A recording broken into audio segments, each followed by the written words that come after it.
Hi guys, Coffee Freelancer here, and I do apologize. I was just doing some yard work, so I'm a little bit sweaty here. I'm just going to give you a quick update video today about shipping and some shipping tips. And it's just going to be a short little update, long form video coming up soon. But first, I got to give you today's coffee of choice.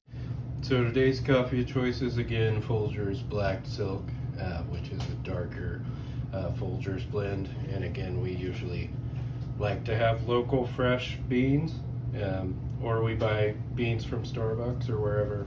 So many of you have heard of UPS's Ground Advantage shipping that has changed recently. Got a lot of questions about that, and I've heard a lot of people like worrying about what that means for shipping. Is it going to make stuff more expensive?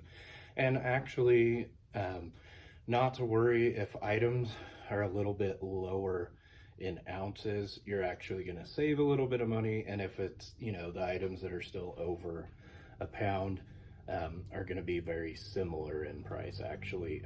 The only difference is those things are going to be insured up to $100, just like the priority shipping. So basically your first class and your parcel select, and there might be one other one, or all just rolled into one now, called the Ground Advantage program. And if you want to look up, there's charts that will show you like exactly for your weight and dimensions what those shipping charges are going to be for you resellers.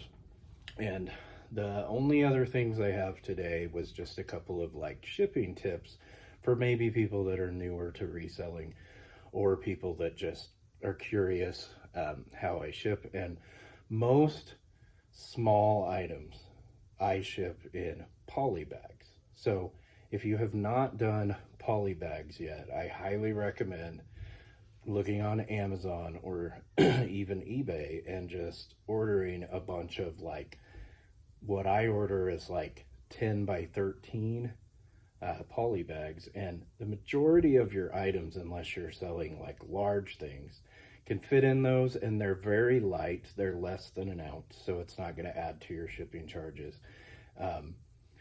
Now, if you have a lot of really small things, you might want to order even smaller poly bags, which I do sometimes to cover the very tiny items. I also have manila envelopes that I put pieces of cardboard on things to kind of keep them from bending. That works for some things, and they're very cheap. You can get like 5 for $1, sometimes even less in places online. So you might want to have some of those. But poly bags are kind of a catch-all. Also, certain shoes you can ship in an envelope. If they're kind of flat, you can do like a flat rate envelope if you still have that in your area. There's also the priority mail shoebox on USPS that you can order for free. Just look that up on their website.